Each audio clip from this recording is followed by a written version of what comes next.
अस्सलामु अलैकुम वरहमतुल्लाहि वबरकातुहू। नाज़रीन, उम्मीद करता हूँ आप सब खैरियत और आफियत के साथ होंगे। आइए इंशाअल्लाह अज़्ज़वजल आज की इस वीडियो में उर्दू का पार्ट नंबर 78 यानी कि 78वां पार्ट इंशाअल्लाह अज़्ज़वजल पढ़ेंगे। चूँकि इसका ताल्लुक़ अपने से पहले वाले पार्ट 77 से है। चूँकि सन हिजरी जो सबक है उर्दू तारीख़ और महीना और साल के मुतालिक जो हमने सबक पढ़ा वो आधा सबक हो चुका है। अब आइए बकिया जो सबक है इंशाअल्लाह इस पार्ट में यानी कि 78 पार्ट में पूरा करने की कोशिश करते हैं। और इससे पहले कि जो भी पार्ट्स हैं वो आप वीडियो के डिस्क्रिप्शन बॉक्स में आप मतलब कि देख सकते हैं। वीडियो का जो टाइटल है मैं वहाँ पर क्लिक करें तो नीचे डिस्क्रिप्शन बॉक्स है, वहाँ पर आपको तमाम पार्ट्स मिल जाएंगे। तो आइए आज का जो पार्ट है 78 इंशाअल्लाह अज़्ज़ व जल इसको पूरा पढ़ने की कोशिश करते हैं। तो लास्ट में हमने यहाँ तक पढ़ा था, ठीक है भाई। ये इस लाइन से शुरू करते हैं, लास्ट वाली लाइन, चूँकि नया पेज भी शुरू होगा यहाँ से, ठीक है। इसके बाद से अब देखिए यहाँ पर बताया जा रहा है कि चुनांचे, चे नून अलिफ चुनांचे, आज मई की 5 तारीख, ठीक है। अगला पेज देख लेते हैं। देखिए एक 66वां पेज है, ठीक है, 66, ठीक है। तो आप देख सकते हैं है ना, लिखा हुआ था मई और 1971, ये 19 है और ये 7 और 71, और ये जो लिखा हुआ है ना ये सीन है ना, सन और ईस्वी, सन ईस्वी, ठीक है, 19। अब देखिए आगे उर्दू में भी लिखा हुआ है 1971 है, जिसका माना ये है कि इस वक्त, ठीक है, हज़रत ईसा अलैहिस्सलातु वस्सलाम को पैदा हुए 1971 बरस हो, ठीक है, हो रहे हैं। गुन्ना के साथ आएगा, है ना, चूँकि अंग्रेज़ी साल हज़रत ईसा अलैहिस्सलाम के नाम से जारी किया गया है, इसलिए इसको ईस्वी सन कहते हैं। यानी सन ईस्वी हज़रत ईसा के साल में शुरू किया गया था उनके ज़माने में, ठीक है।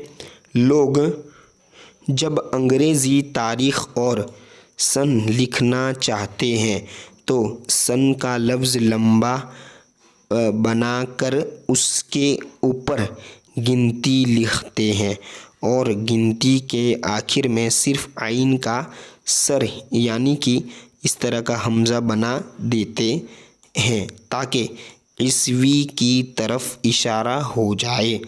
अभी ऊपर जो मैंने आपको बताया लिखा हुआ, और दूसरा शख्स समझ जाए कि ये ईस्वी सन लिखा गया है।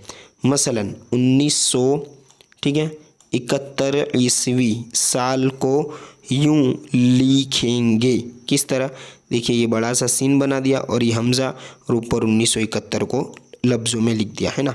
मुसलमानों के यहाँ अंग्रेज़ी तारीख़ और सन के मुकाबले में इस्लामी तारीख़ और हिजरी सन, है ना, उर्दू तारीख़ जिसको हम कहते हैं, उसका का इस्तेमाल होता है, ठीक है। हिजरी सन की इब्तिदा हुज़ूर अक़दस प्यारे मुस्तफ़ा सल्लल्लाहु ताला अलैहि वसल्लम की हिजरत से करार दी गई है, ठीक है। कब से हिजरी शुरू हुई? हिजरत के बाद से, हुज़ूर पाक ने जब हिजरत की, यानी जिस साल हुज़ूर मक्का छोड़कर मदीना तशरीफ़ ले गए वो हिजरी सन का पहला साल माना गया है।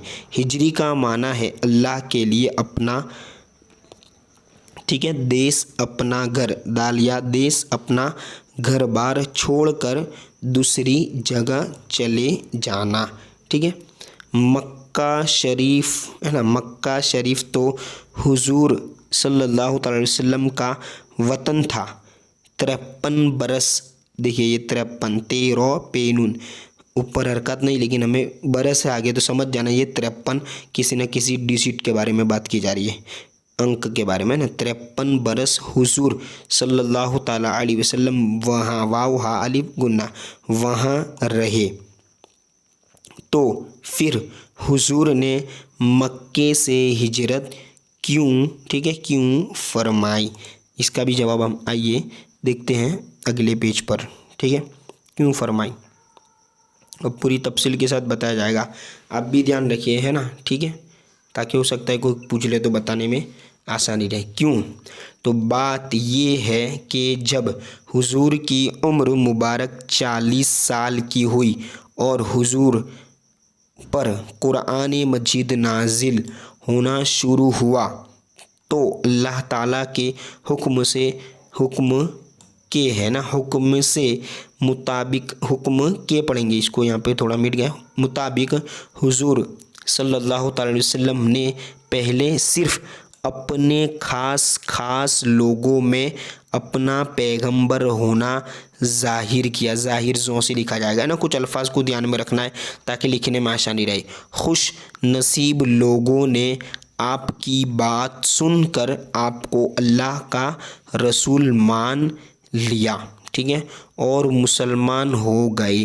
फिर 3 बरस गुजर जाने के बाद हुजूर ने अल्लाह ताला का हुक्म पाकर, ठीक है, हुक्म पाकर पूरे मक्का वालों के सामने अपनी नबूवत यानी अपने नबी होने और पैगंबरी का ऐलान फरमाया और उनको ये भी सुना दिया कि तुम जिन बूतों को पूजते हो वो पत्थर की सिर्फ बेजान मूर्ति है, मीम वाव रो मूर्ति है, ठीक है, उन्हें पूजना छोड़ दो, सिर्फ एक अल्लाह को अपना माबूद मानो।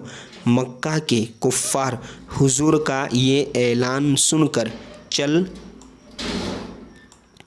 बुन उठे यानी चले गए फ़ौरन ही, और इसी वक्त से हुजूर के सख्त दुश्मन बन गए और जो लोग नहीं मानने थे ना, और कमज़ोर मुसलमानों को रात दिन सताने में लग गए। काफिरों की उस मुखालिफत जो उन्होंने बताई, ये मुखालिफत कमज़ोर मुसलमानों को सताना, तो इस मुखालिफत के बावजूद हुजूर ने इस्लाम की तबलीग जारी रखी। लेकिन जब मक्का वालों ने मुसलमानों का रहना दो भर बना दिया, यानी कि इनका रहना मुश्किल कर दिया, कोई चांस नहीं रखा, उनको सताने लगे, हद से ज़्यादा बना दिया, तो हुजूर सल्लल्लाहु अलैहि वसल्लम ने मुसलमानों को मक्का से हिजरत करने की इजाज़त दे दी, ठीक है। चुनांचे बहुत से मुसलमान मक्का छोड़कर मुल्क हबश चले गए, है ना, मुल्क हबशा जिसको हम कहते हैं ना, हबशी जो लोग होते हैं, मुल्क हबश चले गए और कुछ लोग मदीना पहुँचे। आइए आगे का थोड़ा पैराग्राफ भी पढ़ लेते हैं ताकि लास्ट वाला जो पार्ट है उसमें सबक पूरा हो जाए। तो यहाँ पर भी यही है, मक्का में इस वक्त जो लोग सरदार और चौधरी माने जाते थे, ठीक है, उस वक्त जो माने जाते थे उनकी, है ना, उनकी धांधली का हाल, ठीक है, ये था कि खुद तो मतलब उनका जो जदवल जो शेड्यूल होता था वो किस तरह होता था कि खुद तो वो इस्लाम कबूल करने पर किसी तरह, ठीक है, देखिए आगे, किसी तरह तैयार ही न थे, यानी कोई उनके पास ऐसा मौका ही नहीं था तैयार होने का, और वो जानबूझकर तैयार न होते थे। लेकिन उसके साथ साथ, लेकिन वो लोग खुद तो तैयार न होते थे, लेकिन इसके साथ साथ क्या करते थे कि दूसरे लोगों को मुसलमान होने से बुरी तरह, ठीक है, रोकते भी थे, यानी उनको मना कर देते थे या कोई और मतलब कि रास्ता निकाल देगा उनको रोकने के लिए इस्लाम तक जाने के। ऐसी हालत में वहाँ इस्लाम का, ठीक है, वहाँ इस्लाम का पनपना और बढ़ना फैलना दुश्वार दिखाई दे रहा था, ठीक है। तो अब जाहिर सी बात है कि वो लोग दुश्मनी के हिसाब से वो मतलब इतना हमला वगैरह करते होंगे मुसलमानों पर, ठीक है। अब देखिए, इसलिए हमारे सरकार प्यारे मुस्तफ़ा सल्लल्लाहु ताला अलैहि वसल्लम मक्का से हिजरत फरमाकर मदीना तशरीफ़ ले गए।